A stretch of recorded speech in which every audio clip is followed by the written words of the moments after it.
Can you eat coffee grounds for caffeine?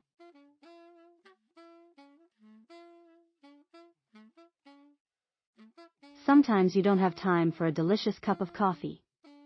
Maybe you didn't notice the time, or you must leave in a hurry, and coffee from your favorite shop is just too far out of the way. Well, fret no more. This video covers how many coffee grounds equal 1 cup of brewed coffee and how to substitute it if your supply starts to run low. What type of coffee cup is right for me? When choosing a coffee cup, there are many factors to consider. If you're looking for the perfect caffeine fix, here are a few things to keep in mind: the size of the cup. If you're looking for a quick caffeine jolt, a smaller cup is probably your best bet. But a larger cup is the way to go if you want to savor your coffee and enjoy the flavor. The material of the cup. Porcelain or ceramic mugs retain heat better than glass or plastic, so your coffee will stay hot longer. And if you're looking for an eco-friendly option, try a reusable mug made from recycled materials. The style of the cup.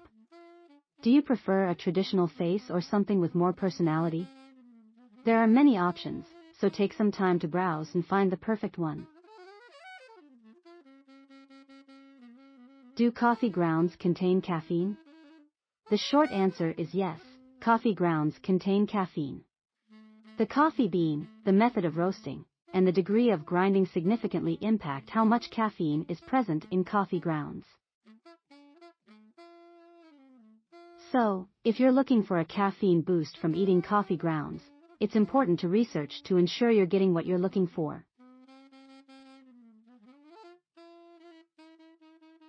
There are a few ways to maximize your caffeine intake from coffee grounds. First, opt for dark roast beans, as they tend to be higher in caffeine than light roast beans.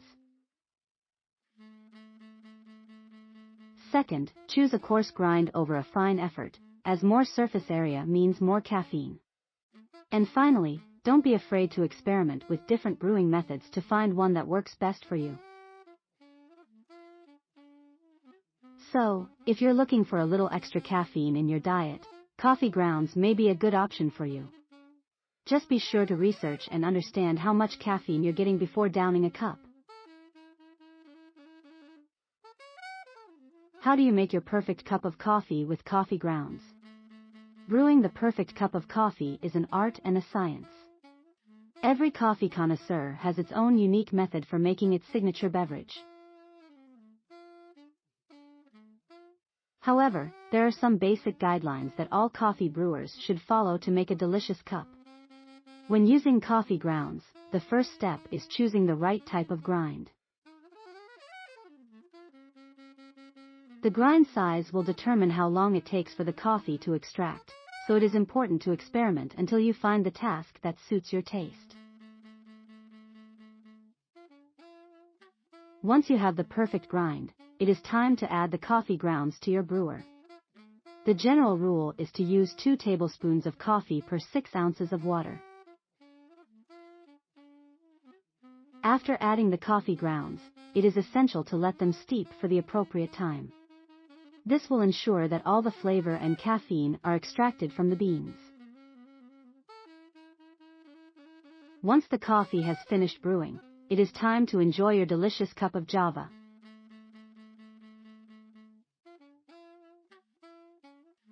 Disadvantages to using coffee grounds to make plant-based drinks. When it comes to getting your caffeine fix, coffee grounds may not be the best option, especially if you're looking for a plant-based drink. Here are a few reasons why coffee grounds can contain harmful chemicals. Coffee grounds can hurt the environment. Coffee grounds can be difficult to digest. Coffee grounds may not provide the same level of caffeine as other options. So, while coffee grounds may be a convenient way to get your caffeine fix, there are some disadvantages to consider before using them in your next plant-based beverage. Pros and cons for using coffee grounds instead of regular roasted beans. There are pros and cons to using coffee grounds instead of regular roasted beans. Some say that coffee grounds give a more robust cup of coffee, while others find the flavor more intense and bitter. Coffee grounds may also contain more caffeine than regular beans, so they could be a good option if you're looking for a caffeine boost. However, coffee grounds can be hard to grind evenly, so your coffee may not be as consistent in flavor and strength. And finally, if you use coffee grounds from a different source each time, it can be hard to replicate the same cup of coffee twice. Coffee grounds are a great source of caffeine. They contain more caffeine than coffee beans. Eating coffee grounds is an excellent option if you're looking for a quick and easy way to get your caffeine fix. Just be warned that they can be pretty bitter. What are coffee grounds? Coffee grounds are the leftover coffee beans that have been brewed. They can be used to make coffee again, but many prefer to discard them. However, some people swear by eating coffee grounds for caffeine. No scientific evidence supports the claim that eating coffee grounds will boost your caffeine, but some people report feeling more awake after doing so. If you're interested in trying this method, consult your healthcare provider first, as consuming large amounts of coffee grounds could lead to gastrointestinal issues. Thank you for watching, coffeeeternal.com.